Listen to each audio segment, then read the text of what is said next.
Кыргызстанда 8 ноябрь Сталиндик репрессиянын курмандыктарын эскерүү күнү деп жарыяланган.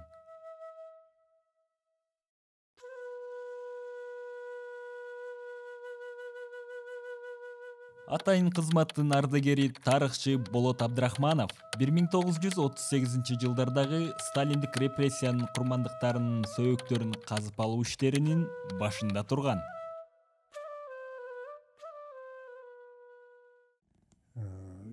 Темислер айткандай, мындай ачылышты иштин башында эч ким чоң ачылыш болор экен, кичинекей ачылыш болорун эч ким билбейт да. Мен деле ошондо 90-жылы анда жаш КГБнын кызматкери, анда эгемендик боло элек дагы Союздун мезгилинде Москвадан КГБнын атайын окуусун бүтүп келип, жумушка кызыгуу менен кирип,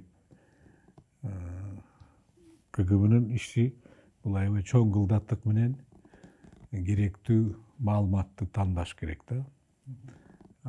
Мен буга көңүл бурганым мындай болду. Мага маалымат мындай түштү. Бул бир киши бир аябай маанилүү мамлекеттик чоң сыры бар экен. Кимге айтаарын билбей жүрөт деген ошол факт мени кызыктырып, эмне жөнүндө сыр болду экен, мамлекеттик болсо, чоң сыр болсо, бул киши менен маектешип көрүш керек деп ошо чечим менен ушу 90-жылы декабрда эже менен жолугуп, албетте баягы жаңы жолугуп учурашканда эже чочуп кетти. КГБ эмнеге кызыгып калды, эмне болду деп. Эже эми чын айтканда ичиңизде бир сырыңар бар экен, айтып берсеңер деп. Ошол суроо менен чыгып, анан эже өзү айтканда 53 жылдан бери ушул эки жүрөгүндө сактап турган сырды анан төктү да. Бул айткан сыр эмне?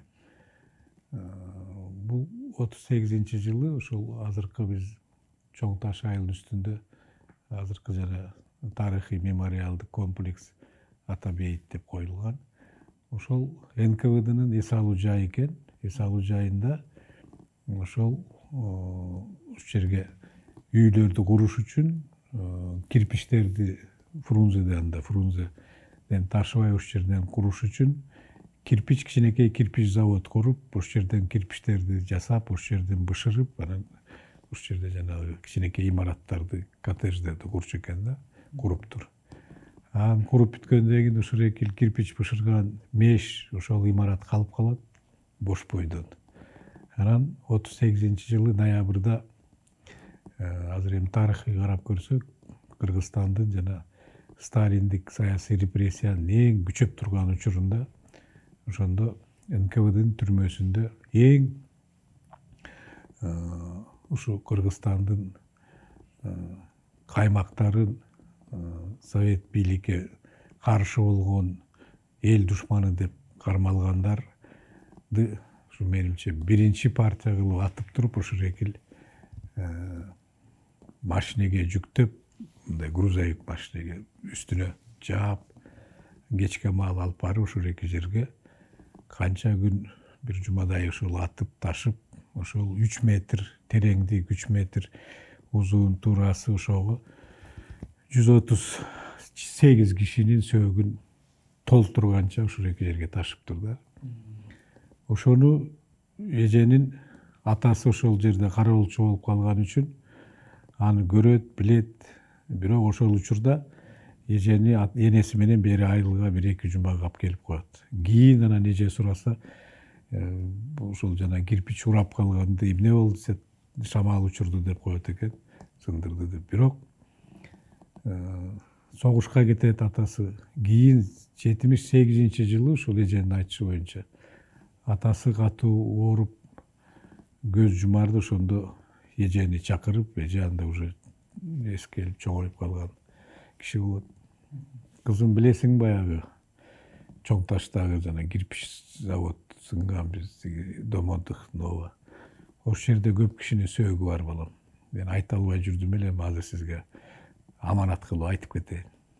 убактысы келсе айтып кой, муну издеп жүргөн кишилер бардыр, балдары, небере чөбөрөлөрү деп аманат кылып кетет.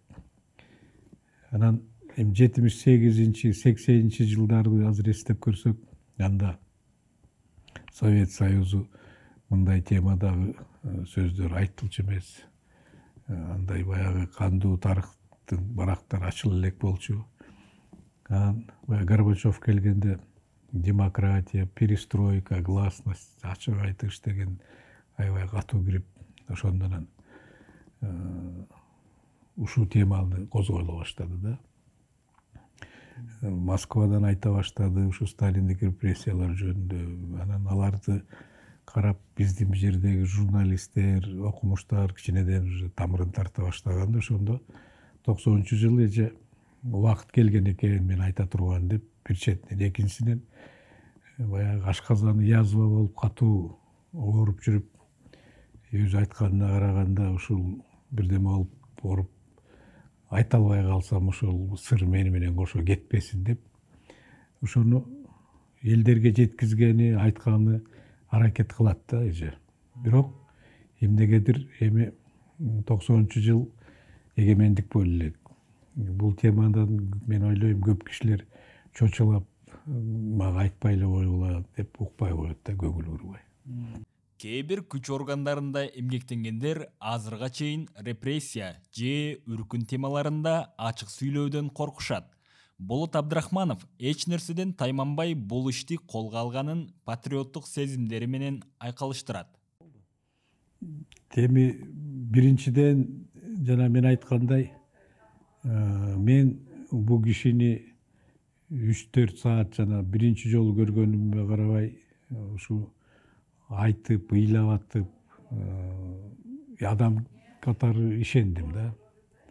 Экинчиден ошондо Горбачев дагы бийликке келгенде ушу 89-жылы эле указ чыккан. Ушу Сталиндик репрессияларды актоо боюнча. Негизи биздин иш туура эле багытта болуп атты да. Бул күч органдарга, КГБга деле тапшырма берилген. Ошол атылган жерлерди издеш керек, жанагы Сталиндик репрессияларды акташ керек деген жумуш башталыш керек деген эң биринчи уже ошондой кадамдар башталган да. Анан мыйзамга каршы кеткен жокпуз. Бир четинен, экинчиден мен ойлойм бул жерден баягы патриоттук сезим дагы бир чоң роль ойноду. Анан офицерлик, эркектик дегендей намызданып жанагындай жер болсо эмгиче табылбасак деп жерде мен бул маалыматты жетекчилерге айтып келгенде, жетекчилер өзүлөрүнчө талкуулаганда кээ бирөөлөр айтыптыр. Буну кадети барбы, муну бизге ушу жумуш менен алектенип, кереги барбы, кереги жокпу, анан кантип далилдейбиз бул жерде ким жатканын депчи. Эмнегедир ушундай бир корккон, чочугандай болгондон мен ушундо жаштык болгон үчүнбү, мен жок, азыш керек, табыш керек. Ал 38-жылкы НКВДнын кылыктарын биз өзүбүз ачсак, биздин авторитет гана жогорулойт. Эмне дегенде жана перестройка, гласность дегенди айтып атпаймынбы? КГБга чоң катуу асылыштар башталган да. Баягы мурунку кылыктары ушунун баарын тең эле КГБ деп, КГБны аябай катуу сынга алып, критика алып, мындай башталганда аябай оор болгон. Мен ойлогом ошондо бул жумушту тапсак, бул наоборот КГБнын аброюн көтөрөт элек да. Мына биз мурунку 38-жылкы НКВДнын кызматкерлеринен алардын ишин колдобойбуз. Мына колдобогон үчүн, ушундай кайталанбас үчүн ушурекини биз таап атабыз деген ушу максат менен биз эметтик да. Ушуну мен ушурекини далилдеп туруп, анан ошондо Жумабек Асанкулович деген КГБнын төрагасы ошону макул болуп, анан өзү барып көрсөтчү дегенден биз барып анан жанагы эже көрсөткөн жерди казып көрүп, биринчи баш сөөктү көрүп, анан ошол жерден Куран окуп өзү ошондон буйрук берди да баштагыла депчи, казуу ишин баштагыла деп. Ал президент Акаевка ал айтыптыр ушундай таптык деп, алардан дагы негизи баягы команда келиптир, мейлиңер баштасаңар баштагыла деп. Анан 2 жума каздык. 2 жуманын ичинде ошондо мен айтып атпаймынбы, 138 кишинин сөөгү чыкты. Анан бул жерде эң уникалдуулугу эми айтканда кээ бир киши ишениши мүмкүн, бирок биздин абийирге карата жанагынын баарын документтеп, сүрөткө тартып, видикке тартып алганыбыз жакшы болуптур. Эмне дегенде ушу ылдыйлаган сайын ушу баягы аба кирбегенге, суу кирбегенге жана бир топ кийимдер фрагменттери сакталыптыр, өтүктөр, кээ бир жанагы махорка кийимдер, ошолордун баары тең ушу сакталып калыптыр десеңер, 53 жыл жатканы менен ушу. Анан ушул экинде чоң кылдаттык менен баягы күрөк менен казып атып карагылачы деп аткандан ошондо жанагы кагаз чыгып атпайбы, обвинительное заключение. Жусуп Абдрахмановго 5 ноябрь 38 жыл ошонун үстүнө Лоцманов деп кол коюп, бул 58 статья менен эл душманы катары атылсын деп. Эртеси Чыңгыз Айтматовдун атасы Төрөкул Айтматовдукундай ошондой документ чыгып атпайбы, көрдүңөрбү? Эң түбүндө, значит, эң биш жана Фрунзеден түрмөдө биринчи ошо биздин жетекчилерди атып, биринчиден болуп ошолорду баары атып чечеметиптир. Ошолор 53 жылдан кийин табылып, анан ошол документтердин негизинде, жана табылган документтердин негизинде алардын копиясын архивден карап, папкада 137 кишинин фамилиясы жүрбөйбү? Ошонун арасында Абдрахманов, ошонун арасында деги Айтматов, ошонун арасында Тыныстанов, Исакеев, Жээнбековдор. Бүт каймактары болуп. Значит, жанагы табылган сөөктөр, жанагы фамилиялар бир мен түшүп болуп, туура болду. Мен жагылган жокмун, жана 138 кишинин сөөгү чыкты. Биз сөөктү деле баш сөөк менен саналды. Фамилия 137, бир кишинин айырмасы болуп атат, билбейм. Мен мага ушу бат-бат кээ бирде суроо берет, бул кандайча, же бир ошол жерде бир киши көрүп калып атып салдыбы, же түрмөдөн атып документи кирбей калдыбы, аны билбейм да. Бирок ошол жерде мына жакында эле менден дагы бир окумуштар сурады. Негизи ушу 137 киши Кыргызстандагы репрессияга душар болгондордун масштабтагы социалдык портрети болду да. Эмне дегенде мына 20га чакын жетекчилер, карапайым кишилер, жумушчулар, диткандар, соодагерлер. Эми кандай десем, туура айтасыңар, 30 августта 90 жылы кайра көмүү аземи башталды. Бирок мен ага чейин айтып кетет элем. 18 августта Москвада ГКЧП болуп калды. Ошону эске айта кетет элек.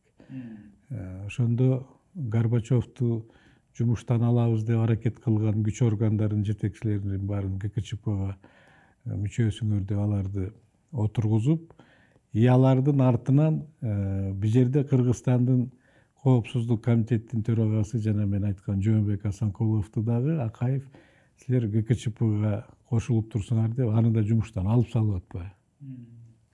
18 августта так, тияктан бул жерден алды.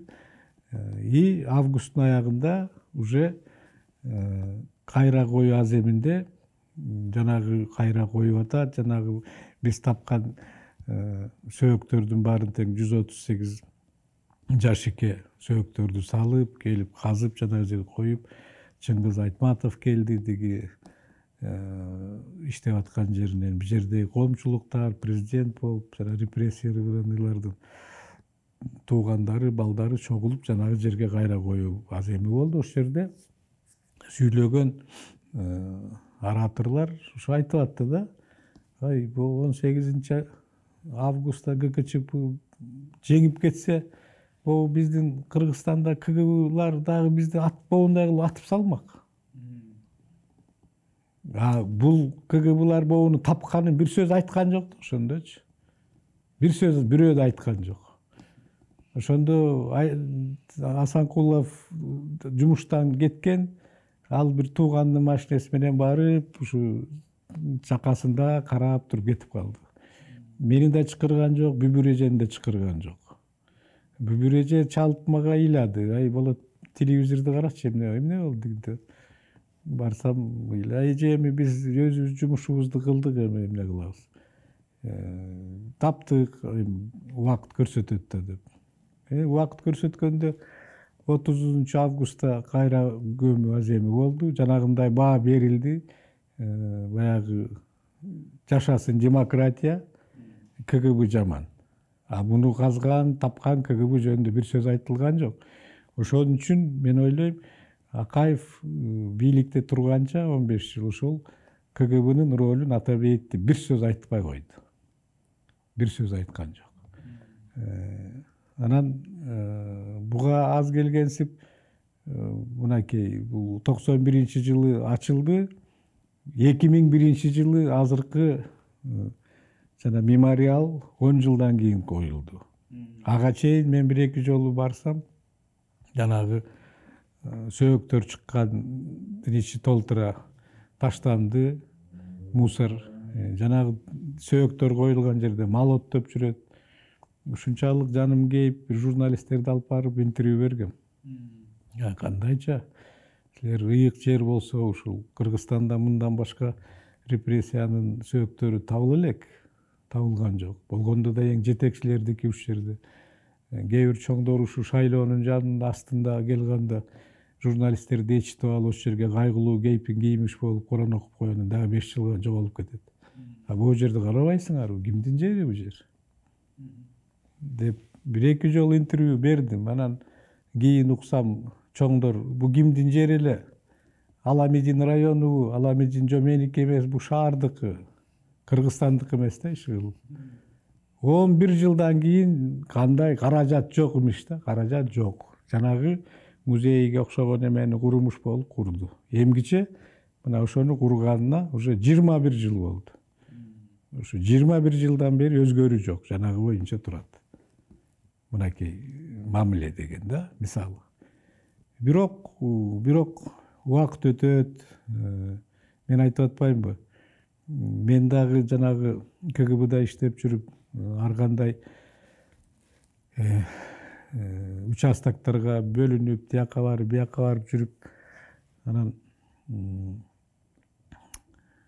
ошол Атабейттен кийин 3-4 жыл ушу архивде жана актоо жумуштарын, реабилитация жумуштарына активдүү катышып, ошондо репрессия болгондордун тизмесин баштаганбыз да,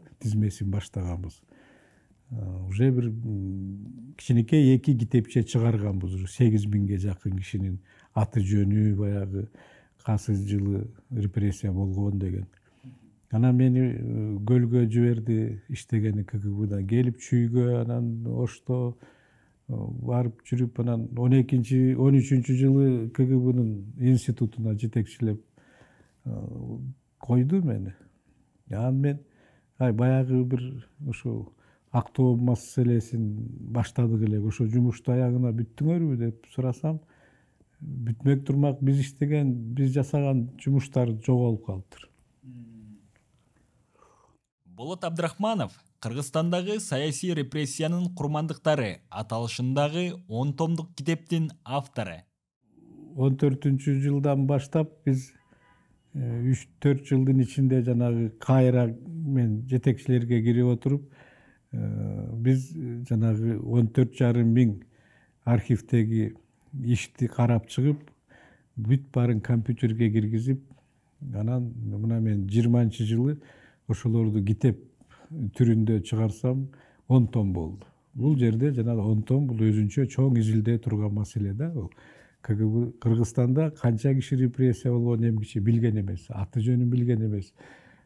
Касыл областта канча, Касыл райондо канча бүт баары жазылып турат. Канчасы орус, канчасы өзбек мисалы, канчасы нарындык, канчасы жалал абадтык мисалы.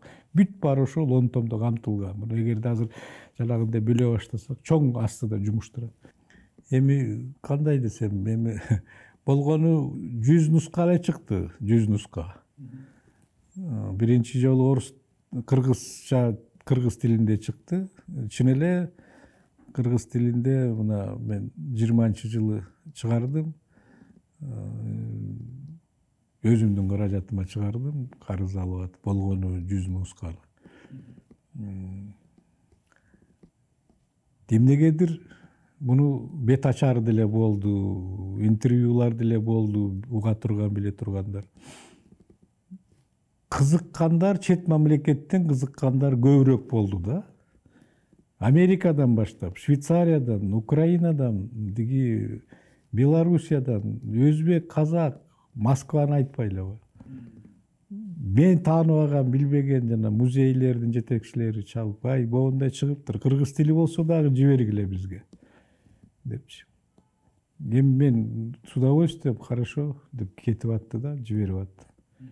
Ошол эле учурда кыргызстандык биздин окуу жайлар, университеттер, ошол эле китепканалар, мен бардым, ай, алгыла аз калды десем, тунчукпайт, каражат жок дейт да. Эми каражат жок, мен эгерде ушуну мамлекет каржыласа, мен карыздарым жок болсо, мен таратканга даяр элем. Бирок ошону болгону 5000 сом, ушу 10 тому. Ошону керек болот эле ушурекилер деп эметсем, бизде акча жок, акча бөлүнбөйт. Алыш керек эле, алабыз когда-нибудь.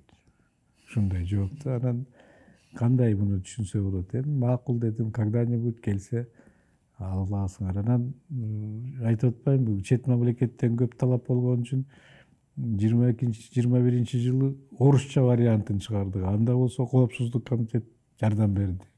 Жардам берди алар. Дагы эле 100 нуска. Аны дагы уже көбүн тараттык. Эми мен ойлойм, кайдыгерлик деген көп. Мага жөн эле бер дейт да, бер жөн эле. Эми мен айттым, атпайымбы? Мен берейин, бирок болгону 100 нуска. Мамлекеттик уюм болгондон кийин сатып алгыла, мен деле карыздарыман кутулушум керек десем, анда эмес албайбыз дейт. Кээ бирде жиниң келет экен, кээ бирде бересиң, кээ бирде уже калбай калды, мисалычы менде. Калган жок. Өкүнүчтүү жер ушул биздин чоң университеттерибиз алган жок. Чоң университеттер атын атабай эле коюн, акчабыз жок деп. Атабызды атабай эле коюн. Акчалар жок экен да, 5000 сом. Ошол эле учурда бир ар кандай миллион сомдорго иш-чаралар өтүп атканын угасың. Эми буга таппаса, ну ладно, убактысы келер дагы бир жолу деп ойлойсуң. Коногубуз кээ бирөөлөр тарыхыбызды билбегени, Кыргызстанда аскер тарыхчысы жоктугу кейтерин кошумчалады. Анан Кыргызстанда бүт катмарлары, коомчулуктун катмарлары репрессия душар болгондо, мына жетекчилерден баштап, мына 200 башкарма, 700 жетекчи, бүт рангда, министрлерден баштап, секретарь райкомдон баштап. Анан ушурекин анализ кылдым да, мына мен азыр апрель айында доктор, тарыхый илимин докторун коргоо ушурекини колдондум. Анан ушурекинтип социалдуу түрүндө изилдей баштасам, 600-ге жакын аскер репрессия болуптур. 600-ге жакын Кыргызстанда. Анан ушуреки тизмен алып, анан мени Атабейт музейине бир иш-чара болгондо бат-баттан чакырып турат. Анан мен студенттери барып, ушу айтып берип эметем. Ушу былтыр барып, аякка машина жүрбөйт, билесиңер. Анан ошол жерден өзүм машина менен чыгып келатсам, бир жигит жол тозот. Анан каякка балам десем, шаарга барат элем. Каяктан болосуң? Ушул жерде улуттук гвардия, баягы жанагы НКВДнын эс алуу жайында бүгүнкү күнү уже ушул улуттук гвардиянын солдаттары ушул жерде жайгашкан да, командирлери менен ушул жерден өзүнүн даярлыгын, аскерлик даярлыгын көрүшөт, 1 жылдык. Анан каяда ушул жерде служить этем дейт, ушул улуттук гвардияда. Атабейитте турбайсың, Атабейиттин тарыхын билесиңби десем, билбейт экен. Мен ошого кичине мындай капа болдум да. Кичине капа болуп анан командирине айттым. Дагы бир барганда, сенин кээ бир солдаттарың билбейт экен. Может, бар кээ бири билет, может, кээ бири билбейт. Туура көрсөң ушуреки ата бейиттин тарыхын, ушуреки репрессия, аскерлердин репрессиясы жөнүндө бир маалымат берип, чоңдоруң айтып көрчү. Чоңдоруң айтсаң, может быть, илимий практикалык конференция өткөзүп, ошо Кыргызстандын мынакей 18-жылдан бери Кызыл аскери кандай тарыхый жолду жүрдү, кандай жетишкенди, кандай ката, ошол эле арасында мынакей репрессия болгон 600 кишини булар билеби, билбейби ушурекилерди деп айтайын деп айтсам, ойлоп көрөлүк деп, андан башка жооп болгон жок. Анан мен жайында үмүт эткөм, ушу июль айында ушурекил улуттук гвардиянын уюшканына 30 жыл болуптур. 30 жыл болуптур. Анан ошо 30 жылдыгына карата эми булар мен кийиндиги маалымат каражаттарын окусам баягы иш-чара болуптур өзүнчөчү, грамота берип, концерт коюп. Анан мен ойлогом да, бул деле жакшы. Бирок ошого дагы жана илимий конференцияны кошулуп калса жакшы эле болот эле деп ойлогом. Бирок аны булар туура көргөн жокпу же макул болгон жок. Мен ошого капа болгон бир себебим, эгерде мына мен азыр аянкы учурда Кыргызстанда маалымат каражаттарда интернетте ушу балдарды уруп кетти, өлтүрүп кетти, кыздарды зордуктап кетти деген фактылар көп болуп атат. Же мурун көңүл бурчу эмес белек, же азыр ошого такап пат чыгарып атабы, же негизи бул туура эмес иш болуп атат, ата энени тынчтандырат. Анан карасаң, эми эгерде бир мас болуп жүргөн, иштебеген бир киши муну жасаса деп ойлосоң, уже укук органдардын кишилери ушуга тиешелүү болуп атат. Улуттук мына гвардиянын солдаттары зордукталды деп мына жакында уктум. Анан ойлоп калдым, атаң көр. Тарбия болуш керек да. Тарбия болуш керек. А тарбия деген бул эмне?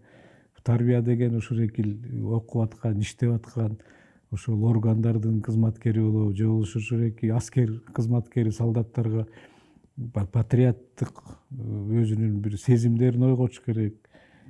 Кандай ойготот? Жанагы командирлердин орун басарлары бар, ушу тарбия ишти өткөзө турган. Ошол эле тарыхын айтып берип, моундай, туурабы? Кыргыздын жоокерлери моундай болгон, моундай кандуу жолду өткөн, моорекиндей коргогон өзүнүн элин, моорекиндейлерди билип жүргүлө, сыймыктанып жүргүлө дегендейчи. А эгерде тарыхын айтпаса, билбесе, касы патриоттук дагы мындай сезимди кантип ойготот? Может быть, башка иш-чаралар болуп аткандыр, бирок бул деле баягы кем болбойт эле да. Жанан мен ойлойм, эми эгерде дагы эле алдыда убакыт бар, эгерде кайрылса, мен байкаганым, мен деле мына политех инженер кесибим биринчи. Анан Москвада КГБ окуусунда окудум. Анан боуреки 30 жылдан бери ушул ата бейитке тагдыр байлап калып, тарыхчы болуп калдым, ушурекин изилдеп атып. Мен ушу карап көрсөм, Кыргызстанда аскер тарыхчысы жок экен. Аскердин ушул изилдей турган жолдорун изилдеген тарыхчы жок. Тарыхчылар деген көп негизи. Ар кандай багытты изилдеген, бирок аскер тарыхчы жок да ушуреки. Аскер тарыхчы жок. Ошол мен даже таң калганым, бизде аскер институту бар, билесиңерби, дети Кудайберген жакта. Уже канча жылдан бери. Ошурекилер ошо Кыргызстандын аскеринин тарыхы деген сабагы жок экенин таң калдым. Ошол жерден жанагы командирлерди чыгарат тура 5 жыл окутуп. Эми жана плацтан тиги басканды үйрөтсө молодец, уставды үйрөтсө молодец, калган тияк-бияк. А Кыргызстандын тарыхын, аскердин тарыхын үйрөтсө ал эмне лишний болот беле. туурабы? Биздин университеттер тарых сабагын наоборот кыскартып атат. Эмне кыргыздар тарыхын ким билип калды? Мен силерге айтып коеюн. Служить этип аткан жердин тарыхын билбейт солдаттар. Ошону айтып берелик, түшүндүрүп берелик деп командирлерине кайрылса, алар унчукпайт. Бул кандай? Бул музей мемориалды 11-жыл ачып атканда, ошондо Бүбүр эжени чакырыптыр. Мен ошондо мени чакырган жок. 11 эмес, 1-жылы, 2001-жылы мемориал ачылып атканда, по-моему. Ошондо эжени чакырып медаль бериптир. Ошондо эже мага айткан эсимде, эже айтты мага. Медаль берип атканда, айтыңа ушу 10 жылдан бери, ушу медаль бердиңер 10 жылдан бери, ушу өкмөт андан көрө бир мүшөк ун берсеңер мага пайдалуу болот эле депчи. Эми ошо жетиштүү дешти, ойлошту.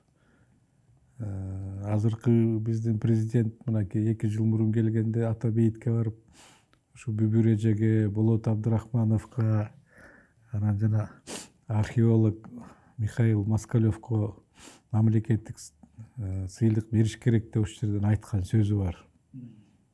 Силер деле интернеттен алып тапсаңар болот. Михаил Москалев өтүп кетти көз жумулуп. Эже болсо мына карып калды.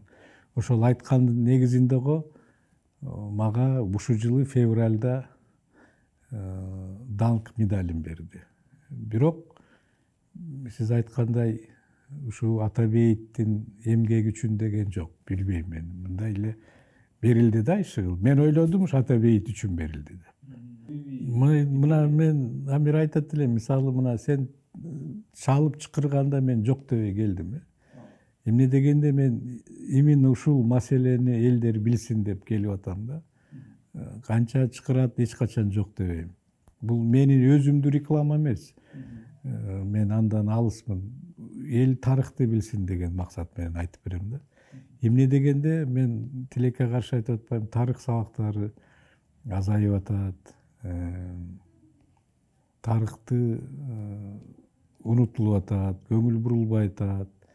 Мен бир эле факт айтайын, мынакей. Жана Ата бейиттин ордуна 11 жылдан кийин Акаев жанагы бүгүнкү турган мемориалды курду. Андан бери дагы 21 жыл өттү. Ошо убактысында, ал 21 жылдын ичинде мынакей апрель революциясынын барып сөөктөрү коюлду, Тазим деген кичинекей дагы музей ачылды. 2008 жылга чейин Чыңгыз Төрөкулович Айтматов өтүп кетип, алынын сөөгү жанында жатат. 16 жылы деги Алмаз Атамбаев жана Үркүндү 100 жылдыгына мемориал курду. Ошол жолу чоң комплекс болуп калды да. Ыйык жер болуп калды. Деги өкмөттүн атайын буйругу менен официалдуу чет мамлекеттеги келген делегацияларды алып барат ошол жерге, гүл коюшат. Бирок жанагы 10 жылы 2001 жылы коюлган жана Ата бейит музейи 21 жылдан бери бир өзгөрүү болгон жок да. Ата бейиткечи мамлекет жактан дайыма каражат жок. Мен салыштырма атып кетет эле. Мисалы айтып атпайм, БСНГ боюнча жетекчилер табылган ушул жер эле. Биринчи жетекчилер. Башка жактарда мындай жок. Казакстанда мисалы аларда да көп репрессия болду. Бирок жетекчилердин сөөгү чыкты деген жер жок да. Алматанын жанында бир сөөк репрессия деп бир сөөктөр тапкан жерге кандай музей курду? Барсаңар тим эле аябай толкунданасың. Анан азыркы муундар сабак алгандай, азыркы бийлик өзүнүн ушу тарыхына мамиле кылган ошол жерде билинет да. Ошону карап туруп. Биздики болсо, баягында мен бир айттым эле, биздин эми депутаттары, жетекчилер бир жылда барып гүл коюп качып кетип калышат деп. Мен именно качып кетип калышат. Музейдин кызматкерлерине барып зарплатасын сурадыңарбы? Жок.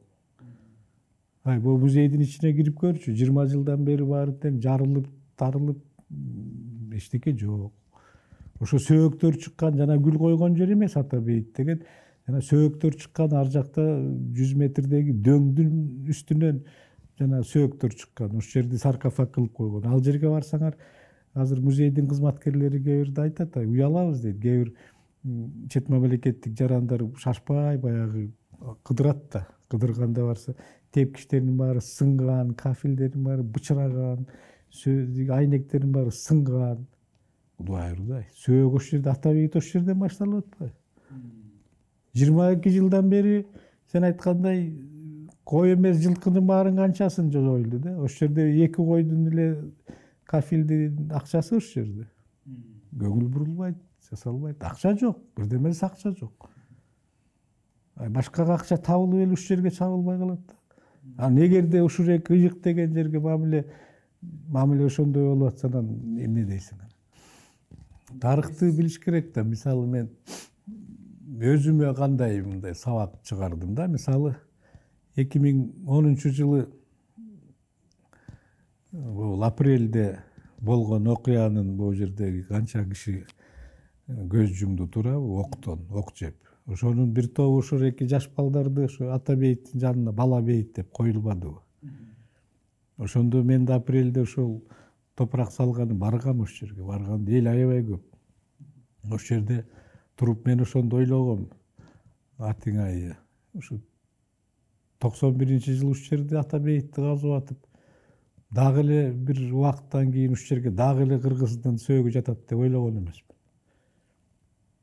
Оказывается, эгерде сен айткандай тарыхын унутса, тарых жанагындай кайгылуу барактар кайталанат экен да. Кайталанат экен да. 38-жылы өлтүрдү, жатат. 10-жылы өлтүрдү, жатат жаштар. Көрдүңөрбү? Тарыхтан сабак чыгарыш керек да. Сабак чыгарыш керек.